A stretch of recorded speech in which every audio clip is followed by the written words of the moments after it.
Well, welcome to the Climate and Cuisine Podcast. And I am Erin DeMarinis, and I am here today with Paul Watson, and the co-founder of Greenpeace and the captain of the Sea Shepherd, and so many other things that I just want to let Paul tell us what he has done up until this point, because it's a long list of many hats that you have worn. Thank you for being here with us today. Oh, thank you. So tell us tell us how you ended up uh, co-founder of Greenpeace and then the Sea Shepherd. How did that all come into play? Well, way back when I was 19 years old, I got involved with a group called the Don't Make a Wave Committee. That came out of the Sierra Club and the Quakers, actually, and it was set up to oppose nuclear testing in Namchick Island in the Aleutians.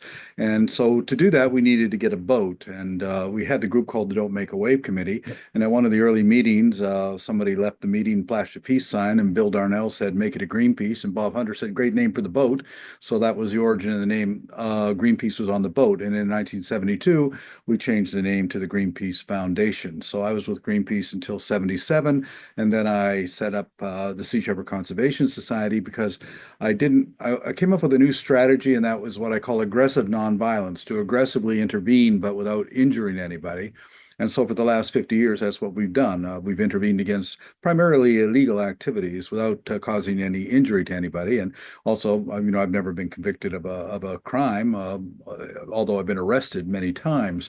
But, to challenge the law, sometimes you have to break it in order to get it into court. Yeah, I watched all of those episodes of the Sea Shepherd and was just so moved personally for your advocacy and your crew, and everybody was very motivated and determined to make a change. And I don't know, it's so heartwarming, and you just want to be a part of that. I was like, how do I wanted so hard to be a part of that. It's amazing what you did, and because of what you did, were there any laws that were changed in where it was Japan, right? Yeah, a lot of laws are changed. We were opposing Japanese whaling in the Southern Ocean Whale Sanctuary, which a sanctuary, but it was also in violation of the International Whaling Commission's moratorium on commercial whaling. So we went down and physically intervened against them from 2005 until, well, 2015 every year. And what we did every year was cut into their quotas. So, by blocking them, they weren't able to get their quotas. The last year I was there, they only got 10% of their quota. So in total, we saved about 6,500 whales, cost them well over $100 million in losses. And that TV show whale that we did really sent the message around the world as to what Japan was doing, and that's why they're after me now. It's retribution for the embarrassment, the humiliation that show caused them, and so they were able to have an Interpol red notice issued against me for the charge of conspiracy to trespass, which is rather minor, but it's a powerful country, so they get what they want. So that's been a problem over the last 10 years.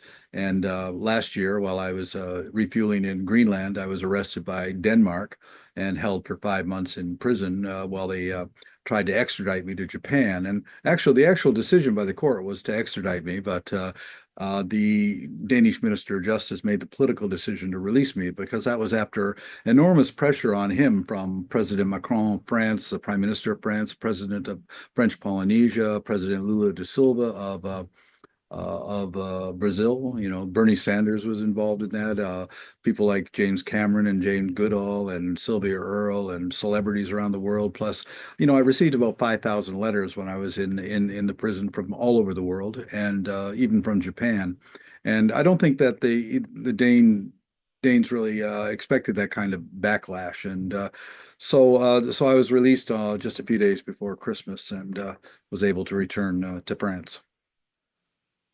Wow, I mean, so 5 months in prison for really nothing, really, right? You were just advocating for laws that were already in place. Yeah, is that correct? Yeah, it was an extradition hearing, but they kept postponing it for it was 2 months before they even got me into a position where the police would do the interrogation.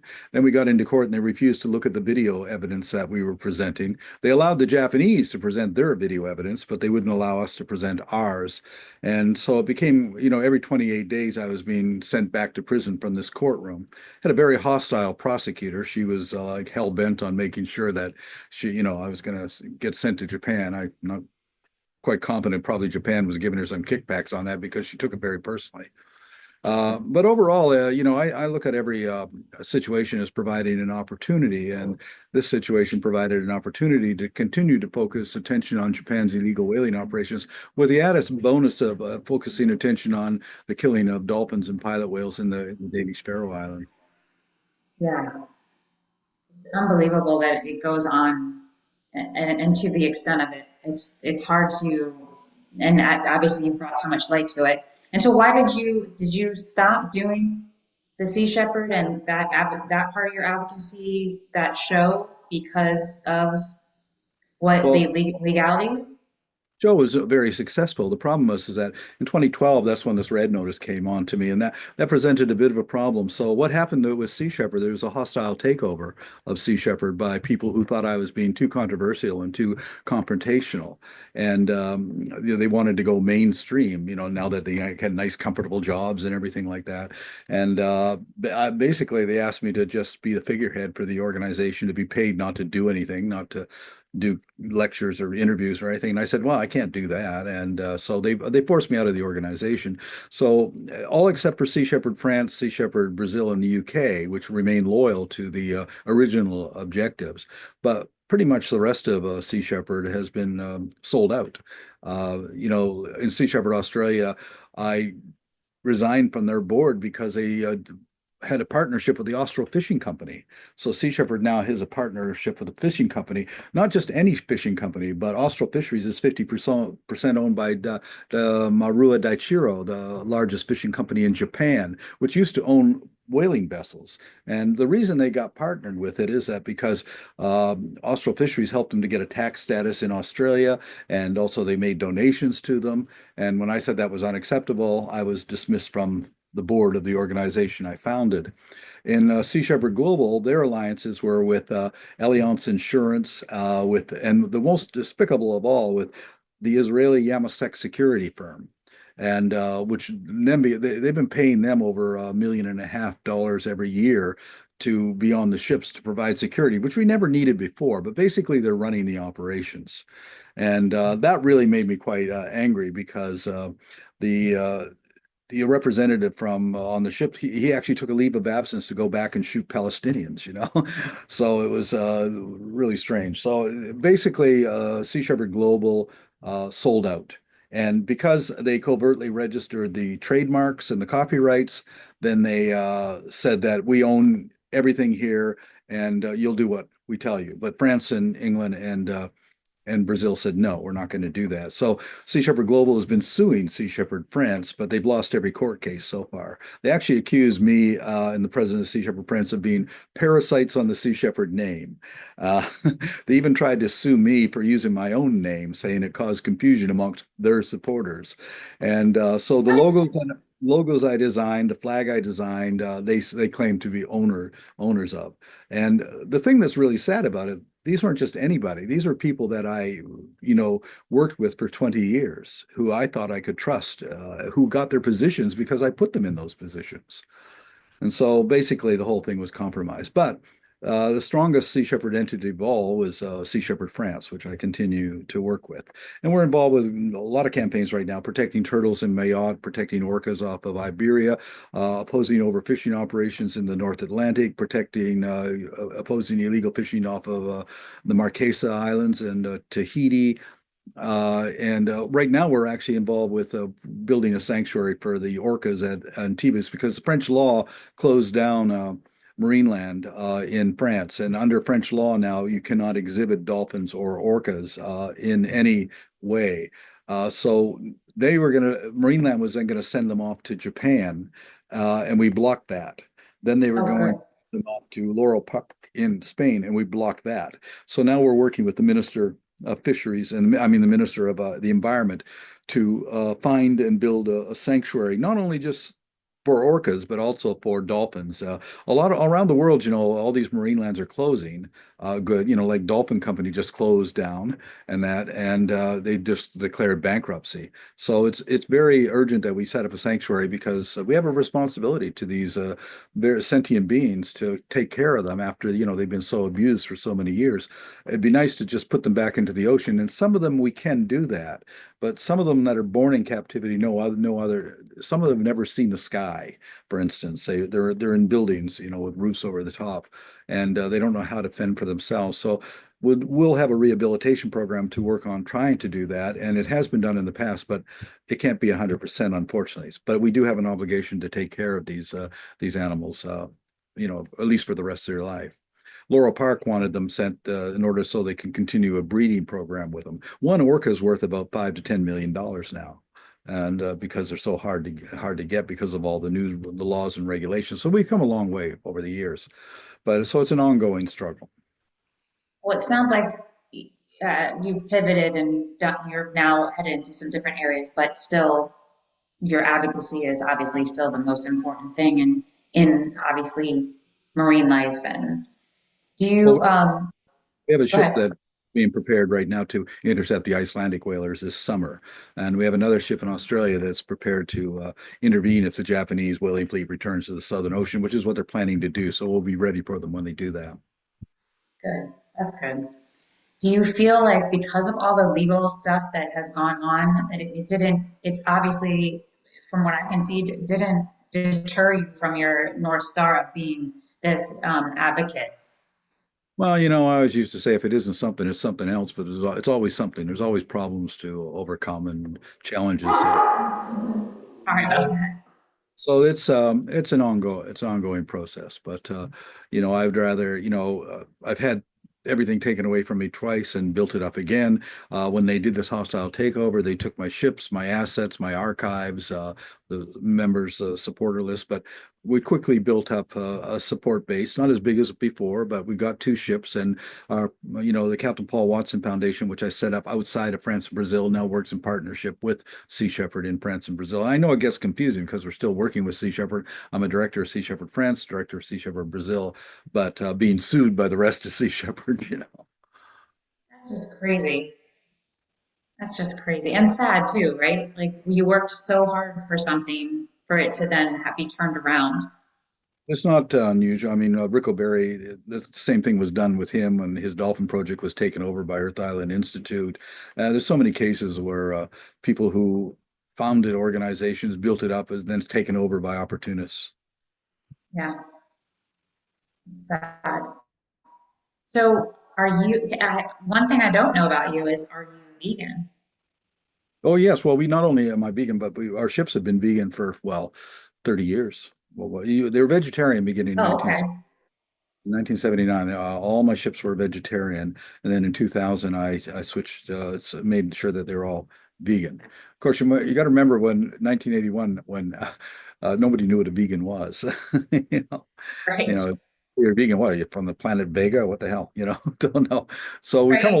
we come an awful long ways. I mean, right now I'm in Paris, in France, and I mean, 20 years ago to find a vegan restaurant would be impossible, but now it's quite common.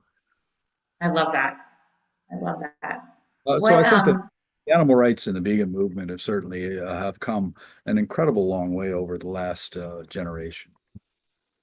yes. I mean, I've been vegan for 25 years and I remember when I first started, and I lived in LA, so it was a lot easier. There was a lot more options. But now it's pretty, most people know what a vegan is. There's usually something in a restaurant you can figure out. It has definitely come a long way. I still think we have a long way to go. And because of people like you, um, that you're really helping to bring light to an important environmental issue, not just about animal rights, but environmental rights too. And I think that that is something that needs to be on the forefront of all of our conversations. And It I also think that, another significant change is like this last weekend, I was invited to close the carnival at Nice in France. It's the second largest carnival in the world. They had this giant float of me breaking chains and everything. But the interesting thing is that I went to dinner with the mayor and all the city council people, and it was all vegan. So it used to be when you went to these things, they would just serve the usual meat and everything like this. But now it's actually these dignitaries are actually moving that. And the mayor of Nice actually said that he felt that being vegan was the way to go. He wasn't vegan, but he's going that way, he says. But I actually met with one of the major chefs a couple of years ago in France, and he was a big supporter.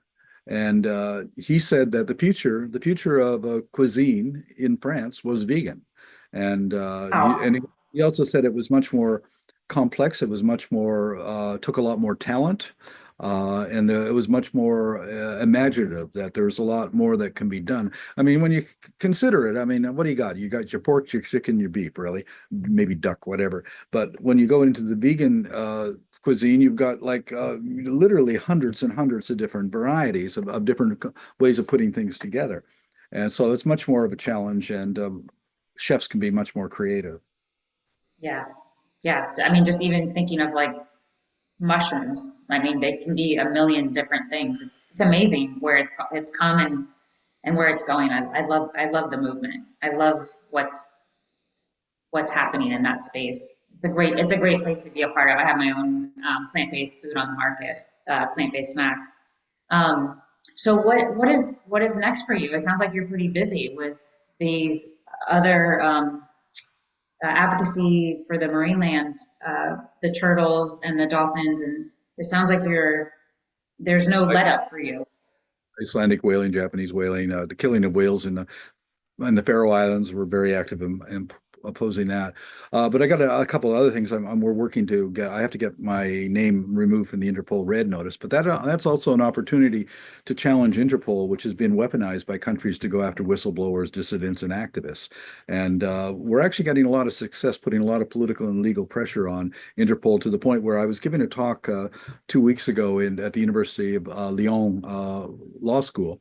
And when I arrived in Lyon, the Interpol called up the Lyon police wanting to know what my intentions were. Why was I in? Because that's their headquarters in the world is in Lyon, France. So they thought I was there to go after them, and but which I wasn't. I actually said we're not quite ready to go at you one on one. We're doing legal and political opposition to you right now. But that's how paranoid they are, and they were actually responding to our requests to to expose the reasons why they're issuing, because they issued these Interpol red notices just when they're asked without even looking into them. So the Interpol red notice was set up for serial killers, war criminals, and major drug traffickers. I'm the only person in the history of Interpol to have a red notice for conspiracy to trespass. It's a minor charge, and so why am I even on there? But they've got no answers. They're on there because Japan insisted on it. The other thing that's happening is that in June, I'll be a keynote speaker at the United Nations Conference on the Ocean in Nice. And the last time I was able to speak at the UN was in 2015 on World Ocean Day.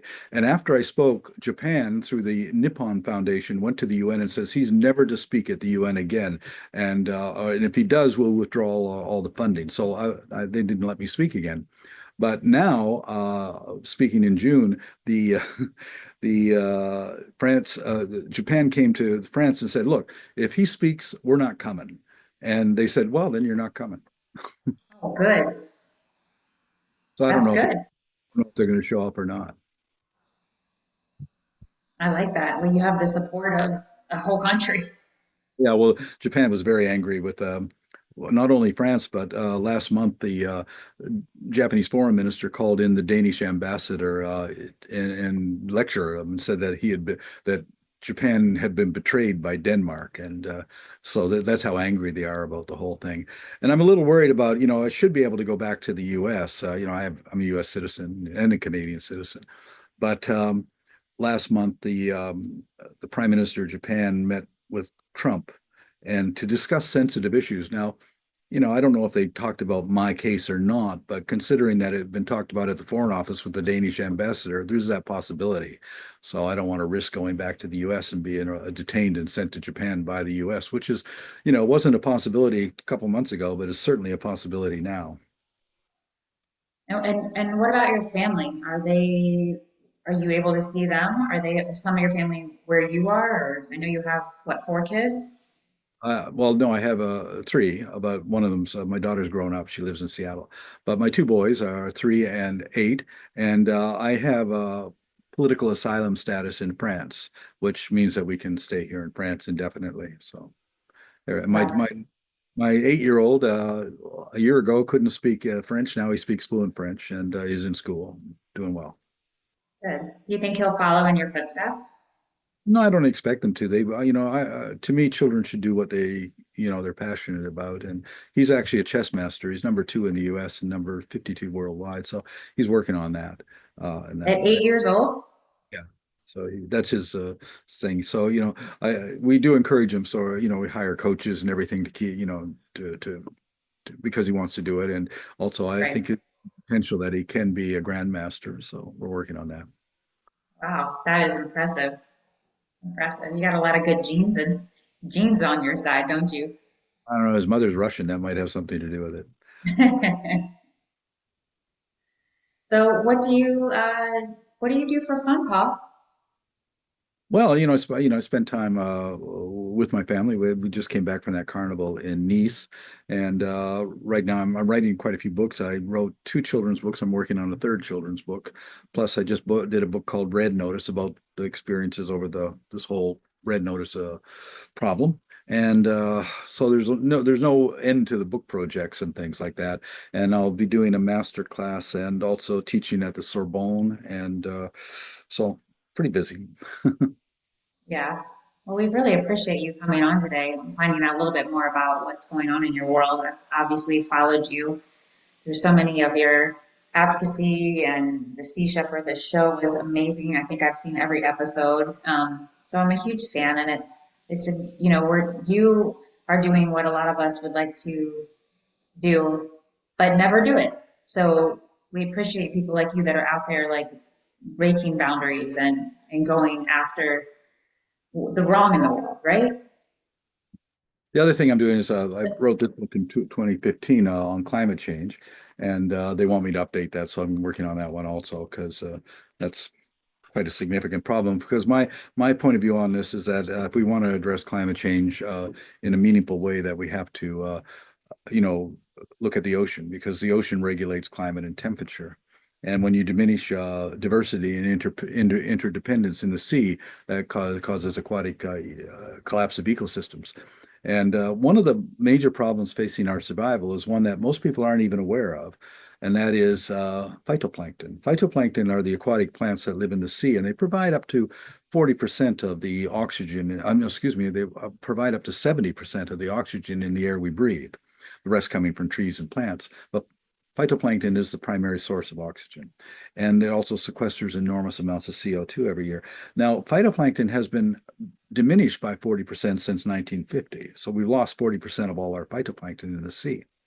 And if phytoplankton disappears from the ocean, we die. We don't live on this planet without phytoplankton. It is the foundation of all life on this planet. And so it's necessary that we do something about that. But we also have to ask the question, why is it being diminished? And it's being diminished because we're reducing the numbers of whales and dolphins and sharks and sea turtles and all of these creatures that provide the nutrients that are essential for phytoplankton, which is specifically iron, magnesium, and nitrogen. And primarily comes from feces, really. So whales are actually the farmers of the ocean, spreading this manure of nutrients across the phytoplankton blooms.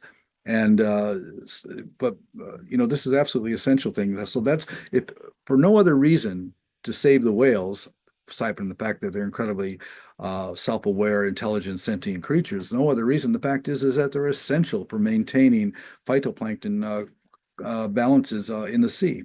So they're the caretakers in many ways. In 2022, I actually established a church called the Church of Biocentrism. It's got nothing to do with religion. It's more about talking about uh, all species living in harmony with each other and the basic laws of ecology, diversity, interdependence, and that. And the reason I did that is we have to challenge the root problem of why we are in the position we're in. And I believe it's because for the thousands of years, we've evolved into this taking this anthropocentric point of view on everything. Most indigenous cultures have a biocentric point of view, but we almost every major religion is an anthropocentric religion. And what that means is it's all about us. It all came, everything was created for us. We're the only species that matters, and everything else is irrelevant. And that's going to be the key to our downfall if we don't address that. We cannot live on this planet by ourselves. Brett Hume, a reporter for the Fox Network, called me up a few years ago and he said, "Did you say at a recent conference that trees, bees, worms, and whales are more important than people?" And I said, "Yes." I said exactly that. He said, "How can you say something so outrageous? I mean, that's the most anti-Christian thing I've ever heard." I said, "Well, I said it because they're more important than people. For the simple reason they can live here without us. We can't live here without them. We don't live in a world without bees. We don't live in a world without trees or fish or whales and everything. It simply don't do that." And what I like to tell people to visualize this is that the Earth is a spaceship and it's on this incredible voyage around the Milky Way. And every spaceship has a life support system, and that provides us with the air we breathe, maintains climate and temperature, and the food we eat.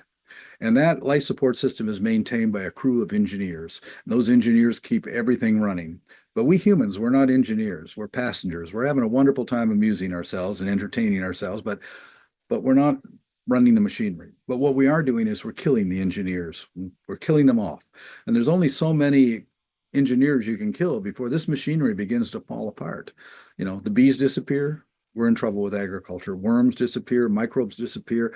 I mean, we cannot live without this diversity of species. And so that was the whole point of setting up the Church of Biocentrism, is to focus attention on need to live in harmony with all other species. We also happen to think that we're the most intelligent species on the planet, but we're actually not. Well, we just that's our own view of things. I had a debate with a whaler a few years ago from Norway, and he says, "Well, Watson, you say that whales are more intelligent than people. That's a really stupid thing to say. How can you be so stupid?" And I said, "Well, I measure intelligence by the ability to live in harmony with the natural world, and by that criteria, whales are far more intelligent than we are." And he said, "Well, by that criteria, cockroaches are more intelligent than we are." I said, "George, you're beginning to understand what I'm trying to tell you right now. You know, all creatures are intelligent, relevant to their relationship in the environment." I just found out yesterday something about dogs I didn't know, that dogs actually can smell a dead body that's under the water, that's on the bottom of a lake. And so they did this off of Denmark, searching for body parts that somebody, and they put the dog was in the bow of the boat and it would bark. And then they said, "Well, let's go around." And no, then we came back again and barked at the same place. And then that's where they found the body. I mean, it's amazing that, a dog can smell something that's under the water. The smell, like that's an incredible sense of smell. And like that's why I say to people, if you measure intelligence by the ability to smell, dogs are far more intelligent than we are. They know who was in your room yesterday, that kind of thing. And also Right. when we but the problem with us is that we measure intelligence by uh, eye-to-hand coordination, the ability to use tools. That to us means intelligence. So if a blob of protoplasm steps out of a spaceship with a ray gun, oh, well, it's obviously an intelligent extraterrestrial because it's a blob, it's got technology. We don't understand non-manipulative intelligences, creatures that do not need technology, that don't have to wear clothing, that don't need telephones. Like whales have all of those abilities to communicate over long distances and everything. But then we look at it physiologically.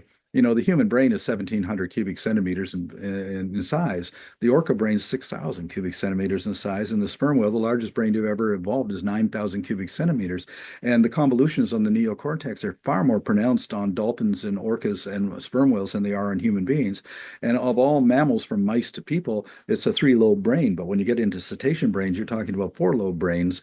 And that fourth lobe is pretty much all associated with the communication. So, I think their communication abilities are far more sophisticated than ours. They can communicate at frequencies higher and lower than anything that we're capable of. And I think that they can actually transmit lots of information in in sound bites, almost like computers communicate with each other. And we're on the threshold of some very exciting discoveries. Right now, last year, they did a successful communication with a humpback whale in the Bering Sea by using AI, by using computers. And I think that we actually can crack that code and learn to listen to and speak back to whales and dolphins. Um, I think that we've had dolphins actually learn English words. We've never been able to learn any of their words. But, and I think that'll change our entire perception of life on this planet if we're able to do that.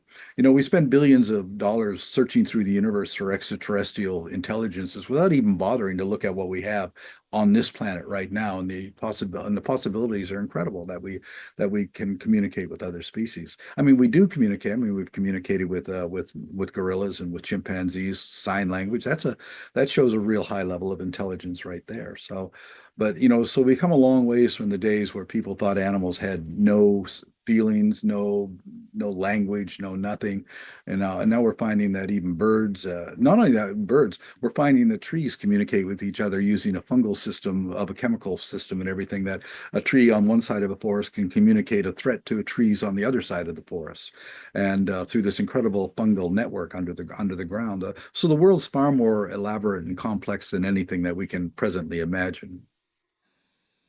I mean, how do we get this information more out there? Oh, yeah, well, it's just hard. It's hard to do, especially when we have educational systems which are being underfunded and weakened and everything. And you know, it's amazing just how stupid people can be these days. It's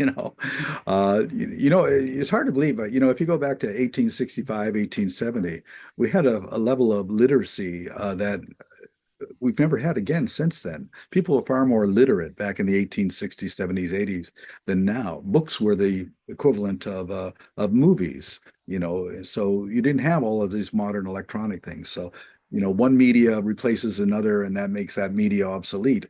But you know, back in say the early part of the 20th century, writers like Jack London or Fitzgerald, these were Hemingway, these are superstars. You don't see that anymore, you know. We've changed from that in a media sense. We've changed that. Media is a constant. Is constantly beating us up. You know, it's changes to working us over. It tells us how to dress. It tells us what to eat. It tells us what to do. You know, we get accused of manipulating media, and I said, of course we manipulate media because media manipulates us. If you want to change anything, you need to manipulate the media. Coca-Cola does it. If you're running for president of the United States, you do it. You know, the media is there to be manipulated because if you don't do it, it'll manipulate you. And so over the years, that when I found that there's basically four elements of media for understanding a story. And if you want to have a campaign, you've got to incorporate those elements into your story because every single story that you ever see in the news has one of those four elements. And those four elements are sex, scandal, violence, and celebrity. Now, think of a story. It's got one of those elements. And if you have all four elements in there, you got a super story. When I took Bridget Bardot to the ice floes off of Newfoundland and posed her cheek to cheek with a baby seal, that guaranteed us the cover of every major magazine in the world. They wouldn't listen to us, but they'll bloody well listen to that. And so, you know, years ago, had a press conference where well, I was doing a campaign to protect wolves in northern Canada, and we had the four element story. There was violence of them shooting wolves from helicopters. They threatened to shoot us, more violence. We had an environment minister we caught taking a bribe from a big game hunting organization. So now we had violence and scandal. So I recruited Bo Derek as our spokesperson. And at Smart. the reporter said, "Come on, you know, what does Bo Derek know about wolves? This is really stupid having her as your spokesperson." I said, "Well, if I had Gordon Haber or David Meck, the two foremost wolf biologists in the world, here today, there'd be an empty room. But this story is going to be the front page of your newspaper tomorrow. You're going to write it. Your editor is going to give it a headline, and there's not a damn thing you can do about it, is there?" So, you know, again, when you control the four elements, you control the story. Yeah, you're smart. I mean, that's the way to get the attention, right? The headline. Didn't go to school for marine biology. I majored in communications. But you're so passionate about what you're doing. I love that. I mean, I wish there were more people like you to really, especially, and that was a good learning lesson for me about the phytoplankton. I didn't know about that. And why aren't we hearing more about that? I mean, that needs to be what's out there. Well, it's not a very sexy subject, so it's hard to get No, that across.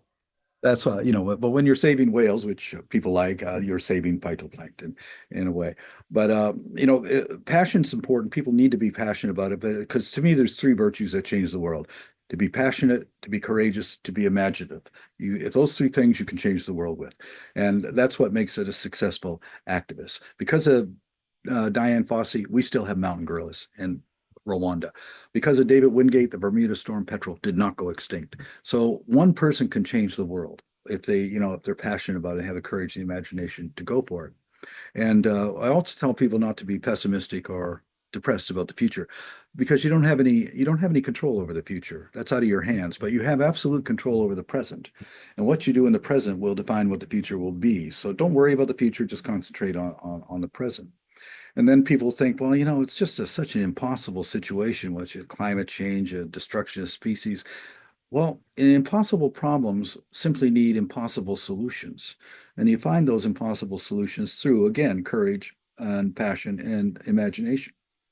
The very idea in 1972 that Nelson Mandela would be president of South Africa was unthinkable and it was impossible, and yet the impossible became possible. So that's just one example of how that can change.